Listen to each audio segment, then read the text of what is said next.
Une parole de foi, une parole de vie, une parole d'espoir. Vous assistez à l'émission Parole de vie.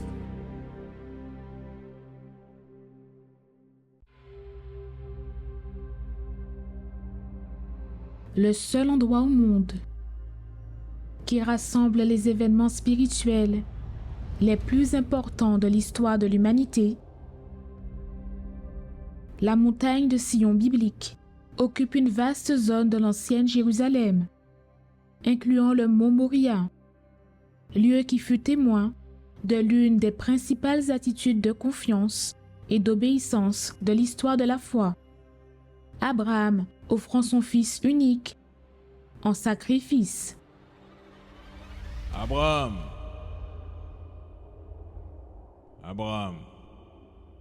me voici.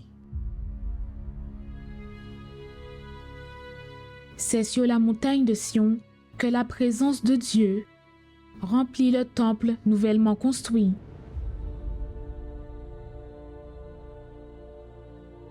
La montagne de Sion a vu le Fils de Dieu, nouveau-né, être présenté. Elle a vu le début de son ministère, entendu les paroles qui sortaient de sa bouche et été témoin des merveilles qu'il accomplissait. La montagne de Sion a vu le Maître être acclamé, puis rejeté. Lorsqu'il s'est livré sur la croix, c'est à la montagne de Sion que le voile se déchira, donnant accès à la présence de Dieu. La montagne de Sion a vu le Saint-Esprit être répandu à Jérusalem et a vu la parole se propager de là vers le monde entier. Ce n'est pas un hasard si la Bible compare le salut à la montagne de Sion, à la Jérusalem spirituelle. De Genèse à Apocalypse, l'histoire du salut passe par la montagne de Sion. Abraham, le royaume, l'arche, l'autel, le Messie, la réconciliation, l'Esprit répandu, arrivant à chacun d'entre nous. Et cette histoire n'est pas encore terminée. Cette montagne se prépare à être le lieu d'où le Seigneur Jésus régnera à la fin des temps. C'est pourquoi celui qui arrive à la montagne de Sion arrive au trône de Dieu. Celui qui se tourne vers le Dieu de la montagne de Sion trouve en ce lieu le meilleur de ce qu'il a préparé, le Saint-Esprit, le salut.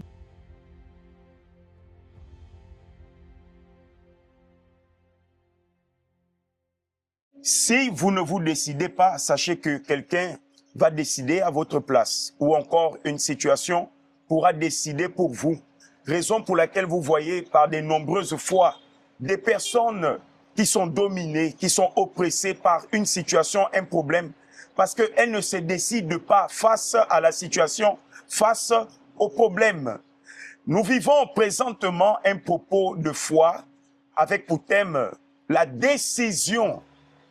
La décision, vous savez, comme on le dit de manière courante, il y a décision et décision. Ouais. Voilà, il y a la décision du tribunal, il y a la décision de la médecine, il y a la décision naturelle. Vous portez un t-shirt bleu, un t-shirt rouge, c'est naturel, vous décidez ce que vous allez porter.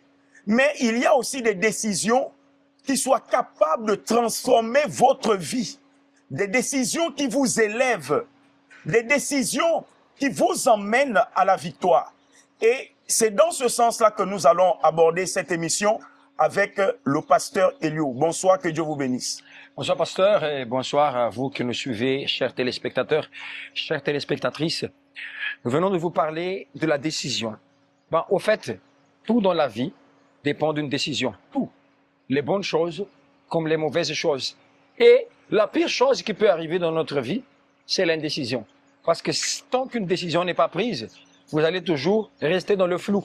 Vous n'allez pas savoir si c'est pour avancer ou c'est pour reculer. Si c'est bon ou c'est pas bon. Si ça marche ou ça marche pas. Alors, beaucoup, excusez-moi avec tout le respect, notre vie, beaucoup d'entre vous qui nous suivez en ce moment, beaucoup d'entre nous, la vie est floue. Vous ne savez pas. Vous suivez les émissions, mais vous ne pouvez pas dire que votre vie marche, mais vous ne pouvez pas dire aussi que vraiment, ça ne marche pas. La chose est là. Mais moi, je vais vous dire, il y a un esprit derrière cela. Et cet esprit s'appelle esprit d'indécision. Parce que quand vous prenez la bonne décision casse ce mal et la vie de la personne prend un autre sens, pasteur.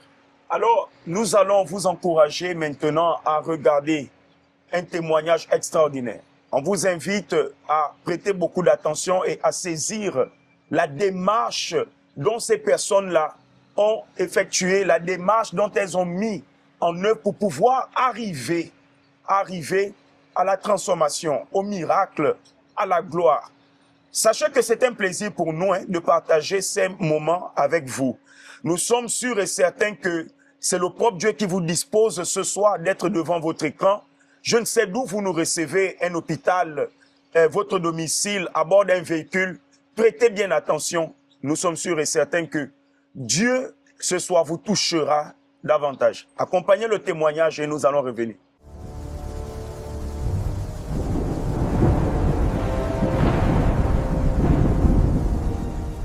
Toute ma rage, je la mettais dans le sport et le fait d'être violente avec les autres. Et j'ai grandi en fait avec cette peur de les perdre. Je m'appelle Morgane. À l'âge de 7 ans, j'ai vécu une situation très difficile au sein de ma famille. Mes parents ont eu un grave accident de voiture. Ils étaient sortis, mais je ne les voyais pas rentrer. Je demandais à ma soeur à chaque fois, ils étaient où? Et au final, accident de voiture. Et à l'âge de 7 ans, comprendre ça, c'est très compliqué. Et j'ai grandi en fait avec cette peur de les perdre constamment. Cette peur m'a accompagnée durant toute mon enfance ainsi que mon adolescence. Et pour empirer les choses, si je peux dire, j'ai subi des moqueries par rapport à ma voix, par rapport à mon physique. Et cela a engendré énormément de tristesse, de colère à l'intérieur de moi.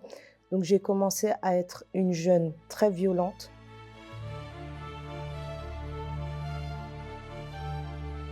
Toute ma rage, je la mettais dans le sport et le fait d'être violente avec les autres. Et c'est quelque chose qui m'a beaucoup accompagnée jusqu'à mon lycée, parce qu'il y a eu une situation qui s'est également déroulée. Une de mes camarades m'avait beaucoup énervée, je lui ai lancé une table, ça lui a coupé le souffle. Et là, j'ai vu en fait que j'étais arrivée à un tournant où en fait, je pouvais mettre en danger la vie de quelqu'un, mais ça ne me faisait absolument rien. Et je suis partie de cours comme ça. Et de fil en aiguille, un membre de ma famille a lutté pour m'inviter au centre d'accueil, mais je n'ai pas voulu. Et un jour, j'ai pris cette décision de véritablement venir.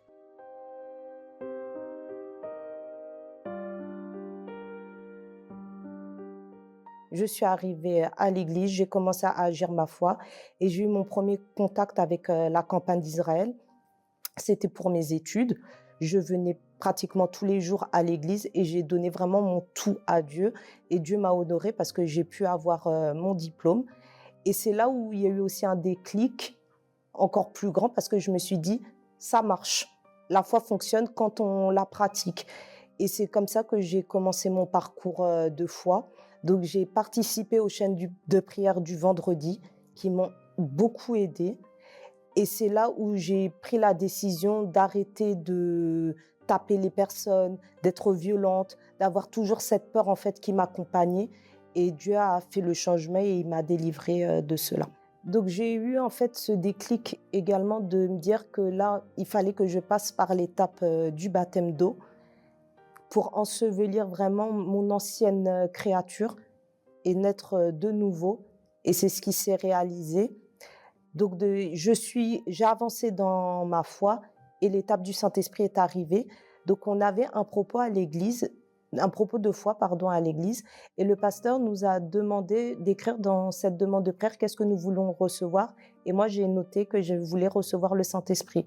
De fil en aiguille, j'ai cherché le Saint-Esprit intensément. J'ai fait tout ce que je pouvais, tout vraiment de me donner à Dieu, mais d'une manière telle que je ne l'avais jamais fait. Et je voulais vraiment que Dieu habite à l'intérieur de moi, justement pour m'aider à tenir ferme face aux tentations, face à toutes les difficultés qui auraient pu arriver autour de moi. Et à partir de ce moment-là, Dieu a vu ma sincérité. Je me suis dépouillée vraiment de tout ce qu'il y avait en moi, de ma manière d'être, de tout. Et le Saint-Esprit est venu. Donc c'était un mercredi. Donc le pasteur avait invité les personnes à chercher le Saint-Esprit. J'ai tout dit à Dieu, tout ce qu'il y avait en fait à l'intérieur de moi. Je l'ai dit à Dieu que je ne voulais plus être la même personne, que je voulais vraiment avoir son esprit, que je ne pouvais pas vivre sans lui, que vraiment que j'avais en fait cette nécessité-là de le vouloir. Et Dieu m'a accordé son esprit. Et c'était la chose la plus merveilleuse qui me soit arrivée parce que c'est là où j'ai compris que il m'avait donné son esprit, que j'avais la paix à l'intérieur de moi, que j'étais joyeuse. Et même si les choses autour de moi, c'était pas forcément joyeux, mais il m'a donné en fait cette assurance qu'il était avec moi. Et en fait, tout ce qui était passé était passé. Et de fil en aiguille, j'ai aussi eu ce désir de le servir. Parce que j'ai vu en fait le soin qu'on avait eu pour moi en arrivant à l'église et je voulais faire de même pour les autres qui venaient pour la première fois. Donc Dieu m'a donné cette opportunité de le servir jusqu'à aujourd'hui.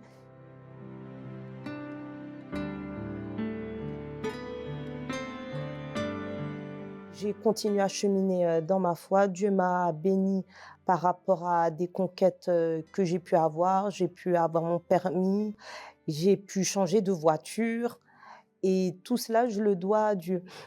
Et Dieu a également restauré parce que j'ai eu ma maman qui était hospitalisée pendant 1 mois et j'ai eu une grave chute de cheveux qui était assez importante et c'est vrai que je n'osais plus sortir avec mes cheveux, je les cachais et j'ai dû surmonter justement, gérer ces 2 situations-là et c'est grâce vraiment au Saint-Esprit que j'ai pu m'en sortir, que j'ai pu affronter ces luttes et Dieu a honoré parce que ma maman est sortie de l'hôpital, sa santé a été restaurée et moi j'ai pu agir ma foi aussi pour que mes cheveux puissent repousser. Et ça repoussait.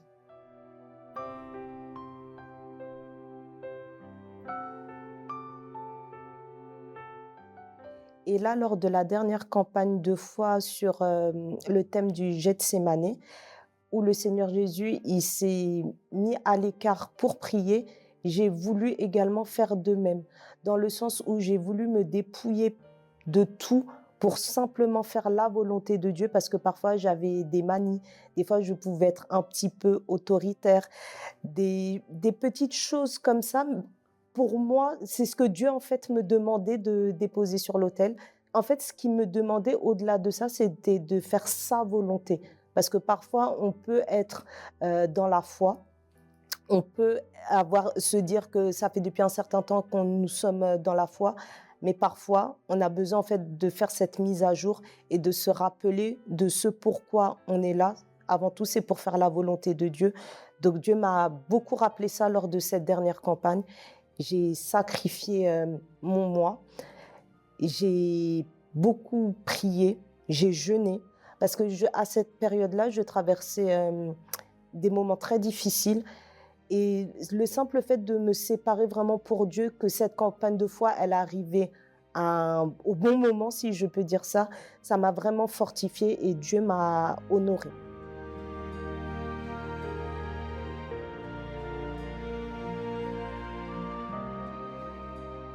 C'est là où j'ai vu vraiment l'importance d'avoir le Saint-Esprit, parce qu'il y a beaucoup de luttes qui sont arrivées. Et si je n'avais pas le Saint-Esprit, je n'aurais pas pu tenir. Mais honnêtement, je n'aurais pas pu. Et c'est seulement à travers le Saint-Esprit que j'ai pu affronter ces luttes-là, que j'ai pu tenir ferme et jusqu'à aujourd'hui être là. Et ma vision de la vie n'est plus du tout la même, dans le sens où là, je vis pleinement.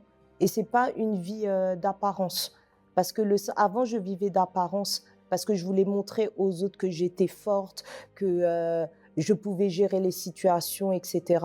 Mais là, je vis vraiment parce que le Saint-Esprit vit en moi. Et c'est quelque chose de naturel. J'ai pas besoin de montrer quoi que ce soit, que je suis heureuse ou quoi. En fait, c'est visible. Et même si les luttes peuvent être là, le Saint-Esprit, il fortifie et il donne cette assurance de dire « Je suis là, ne t'inquiète pas » et on avance.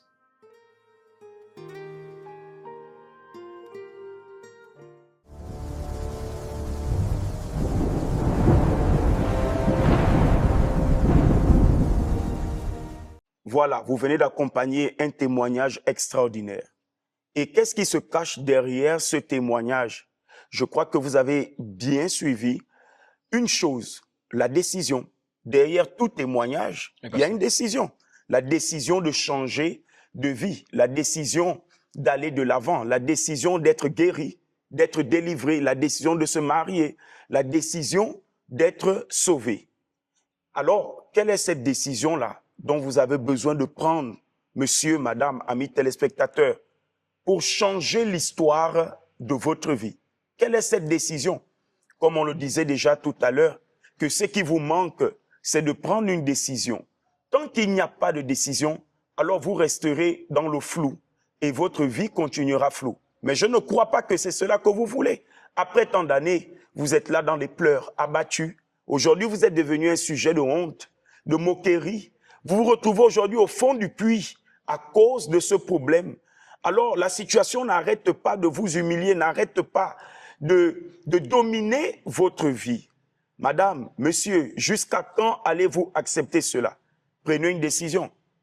Déjà que la personne, pasteur, est, en nous suivant en ce moment, déjà c'est une décision de nous suivre, d'accord? Voilà. Vous avez déjà pris une décision, mais déjà que si vous avez un cas grave, comme le pasteur venait d'énoncer tout à l'heure, vous êtes en train de faire face à des humiliations, à des situations dures, quoi.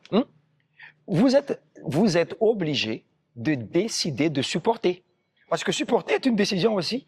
Et même si vous ne voulez pas supporter, vous êtes obligé de décider. Donc, si vous avez pris la décision, malgré que c'est contre votre volonté de supporter la douleur, l'humiliation, telle que le pasteur venait de dire, ou même la souffrance, pourquoi ne pas prendre la décision de sortir de cette situation? Et pour sortir de cette situation, on va être direct avec vous. Sortez de votre maison parce que l'événement est là. L'événement de la décision qui permet que la personne amène sa décision devant Dieu et Dieu va prendre la décision de changer le cas de la personne, pasteur. Exactement. Alors, demain vendredi, vous pourriez déjà être avec nous ici à notre siège national à l'avenue de Cointé et prendre votre sujet de prière sur lequel vous allez mettre votre décision. Et dimanche 26, qui sera le dimanche de la décision, nous allons tous ensemble élever une clameur afin que le Dieu de la décision vienne accomplir ce dont il a décidé dans votre vie, vienne accomplir son projet dans votre vie. Prenez la décision d'être avec nous.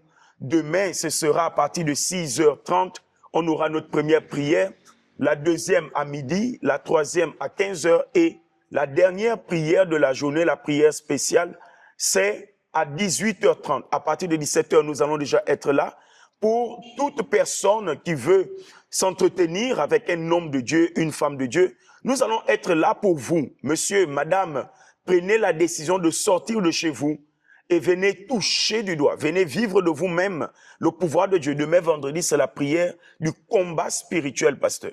Combat spirituel où le point de lumière sera le point de la décision pour terminer avec toute œuvre de ténèbres. Comme le pasteur venait de dire, à partir de 17h, vous qui allez venir à 18h30, vous avez déjà 1h30 pour pouvoir s'entretenir avec un homme de Dieu. Parce que c'est une décision aussi. Excusez-moi avec tout le respect. Combien de personnes sont parties parler, s'entretenir, raconter leur situation à des gens à qui ils ne devraient pas raconter. Et maintenant, c'est humiliation plus humiliation.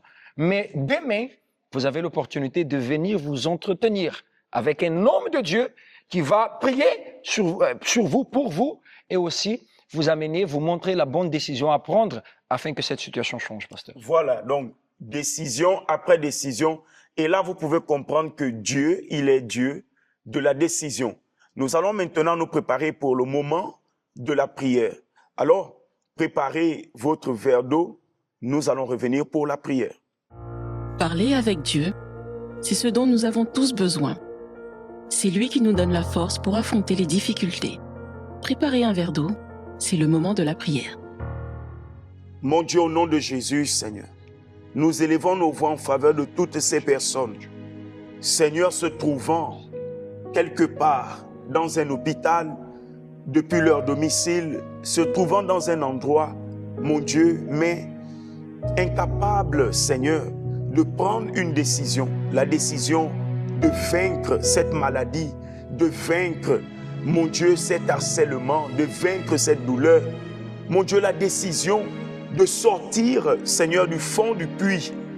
Mon Dieu, que ta main puissante puisse la toucher afin qu'elle prenne une décision, mon Dieu, sur ta parole. Parce que c'est cette décision-là, Seigneur, qui change la vie de la personne. Comme ton serviteur l'a dit, que sur ta parole, je vais jeter le filet. Ainsi, mon Père, sur ta parole, mon Dieu, qu'elle soit décidée et que vienne le miracle, la guérison, la délivrance. Au nom puissant de Jésus, nous la bénissons. Et nous déterminons, Seigneur, qu'à travers le pouvoir de la décision, qu'à travers notre prière, cette personne vienne à avoir, mon Dieu, en ce moment la force de décider de venir vers toi. Car combien de personnes, ils savent qu'il y a une solution. Ils savent, mon Père, que l'Église est là. Ils savent qu'il y a cet événement le dimanche. Mais plusieurs fois, la personne rate l'opportunité parce qu'elle manque de prendre la décision. Donne la force à cette personne qui est malade à l'hôpital, dans une voiture, à la maison, en plein travail. Donne la force de la décision, Seigneur. Consacre cette eau, ce verre d'eau, et que cette eau se transforme en force. Et quiconque prend la décision soit, mon Père, répondu au nom du Seigneur Jésus. Amen. Amen. Très bien. Buvez cette eau et croyez à votre miracle. À travers votre foi, vous allez recevoir la bénédiction, le miracle. Nous sommes arrivés au terme de cette émission. Pour ma part, je serai du côté de l'avenue de Cointé, derrière l'hôpital général, notre siège national, derrière l'hôpital général. Et le pasteur? Au PK11, au Temple des Miracles, au PK11, en face de l'entrée vers l'hôpital Mélène. Soyez pleinement bénis et nous nous disons à très bientôt. Cénacle du Saint-Esprit au rond-point de l'avenue de Cointé, derrière l'hôpital général. Universel Glace à l'entrée de Michel Marie. Universel Eau Vendo à Cournam 2, après le marché. Universel Nzayon au rond-point de Nzayon, après la Bissig. Universel Kingele à l'entrée de Kingele.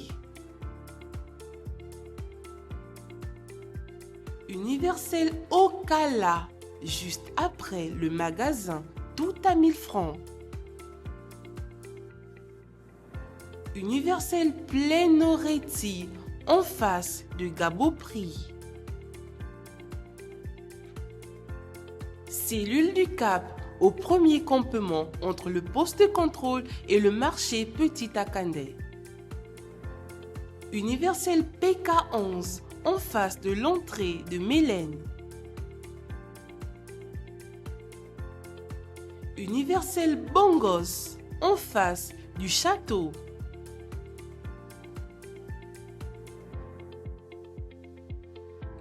Universel Toum au carrefour Cimenterie après la boulangerie. Universel Lambaréné au centre-ville en face des impôts. Universel Mouila, rive droite au canal Makanda. Universel Port-Gentil, Alex Cinéma, Océan. Universel OIM à Peloton en face de l'auto-école Esseng. Universel Franceville à Mangungu au Petit Marché. Cellule de Mwanda au quartier Oasis à côté du dépôt pharmaceutique.